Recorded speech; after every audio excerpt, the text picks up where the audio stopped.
This is ChangeMakers with Katie Gore, finding the right solutions for the affordable housing community.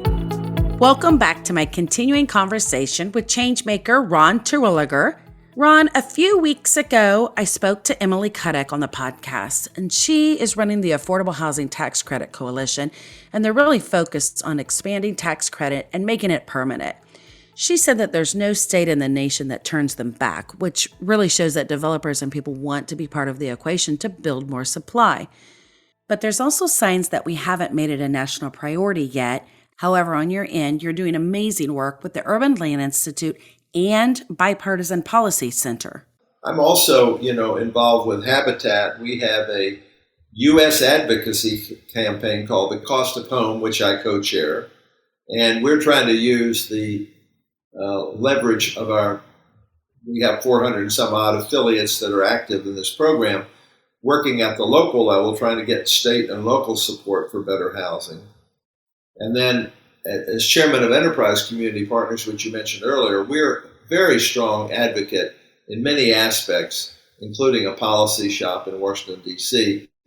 So Enterprise is working, I'm working on this at least 4 different levels. But I think it's going to take a president like Biden to step up and say, we've ignored the problem for way too long. This is now a national priority, and he's going to have to bring Congress along. And as I said earlier, now everybody's scrambling for money, and there's going to be way more pressure to put more money in the military now after Ukraine. So I hope we don't get squeezed out. We certainly are not spending very much on housing right now compared to the need. Let me ask you about this video that you put out in your own words, explaining the real reason for what you're doing. I think Dennis Shea, the executive director of the Bipartisan Policy Center, he recently shared this video. But for some of our listeners who have not seen it, why, in your own words, have you come to support such an initiative like affordable housing? Well, through luck and hard work, sponsorship from the Naval Academy, getting through Harvard Business School, getting into real estate, I had the good fortune to become the national managing partner of Trammell Residential.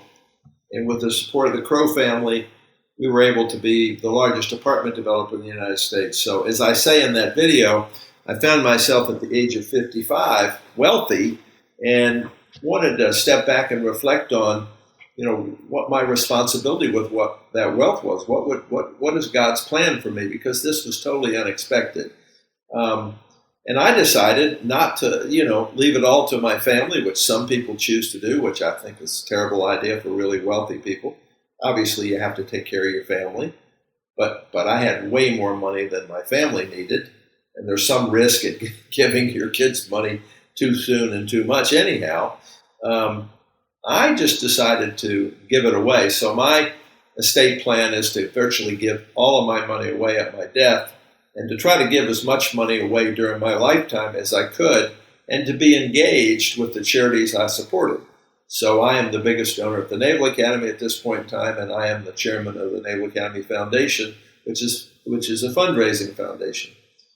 More to this point, I'm engaged in 4 different housing organizations, advocates for more affordable housing, for housing our American citizens. And in Habitat, I was just on a Zoom call with the Terwilliger Center for Innovation and Shelter, which works worldwide on market-based solutions for housing, kind of acknowledging that there may never be enough subsidy to help the 2 billion people in the world who are in poverty housing.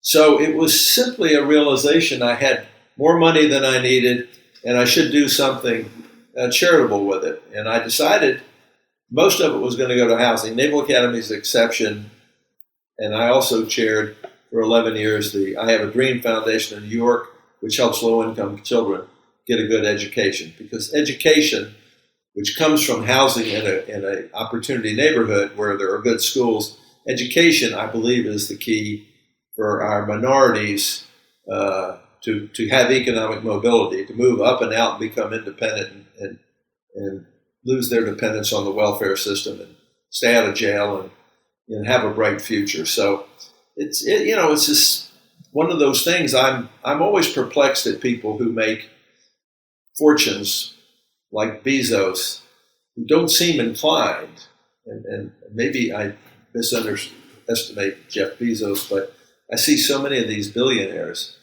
who don't seem inclined to give much of their money away. I don't know how, if you're a billionaire, you can even spend $1 billion, much less more than $1 billion. So that's where I think we have a chance, because the technology largely, and Elon Musk has his own path to maybe get some tremendous investments from really super wealthy people, because I'm nowhere near that category, but I had way more money than I needed for my family.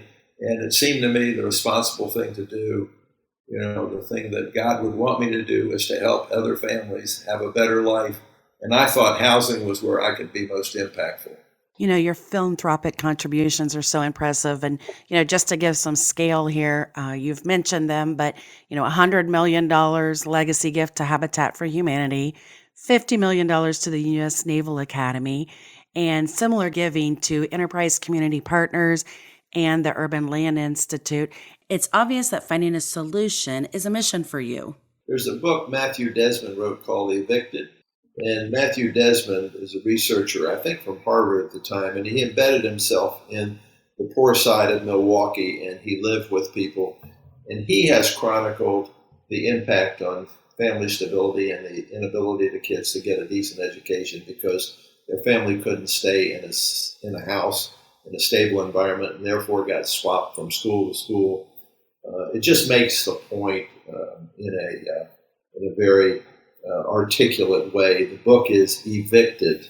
Matthew's, incidentally, on our advisory board at the Bipartisan Policy Center. Very busy guy. So I think go to the websites for these different organizations. Habitat, most people know about. Habitat focused on home ownership for low-income working families has expanded its perspective, and we're working globally with market-based solutions. And we have this first ever campaign, U.S. advocacy campaign, after having done international advocacy campaign. I've supported those financially. And Enterprise, Jim Rouse founded. He was built a new town in Columbia and had the Rouse Mall Company. He's got the Presidential Medal of Freedom. He was a great man in starting Enterprise Community Partners. And my new CEO, Priscilla Almodovar, is building on Terry Ludwig's legacy and building this into a great, impactful force in affordable housing. And then the Urban Land Institute, as I already mentioned, has made housing a priority and is providing a lot of research and a lot of ideas. Final thing I will say is back in 1981, there was a tax act in this country which enabled for-profit developers to build mixed income housing using the tax code, tax-exempt bonds. And I'm working with Dennis Shea at BPC and also at Enterprise to try to find ways to re-engage the private sector. Because I'm currently a private sector apartment developer, making just more money than at any point in time in my career. I only work at it a day a week, but I've been around this for 300,000 units I've been involved in developing it.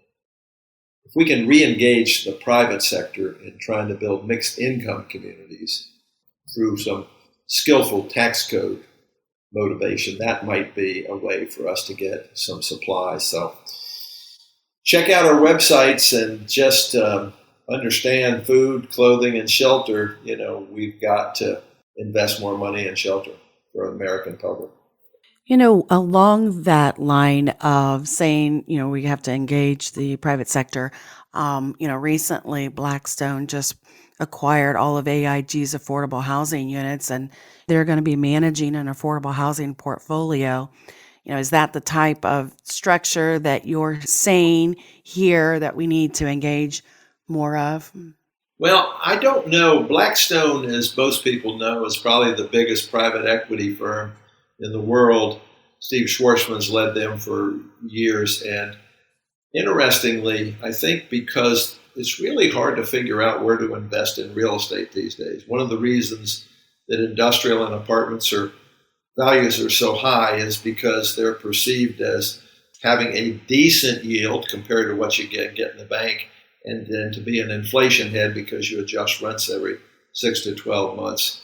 I'm not sure what the motivation of Blackstone is. They also just bought a company that I do business with in Atlanta called PAC REIT, so they've just taken a public apartment REIT private.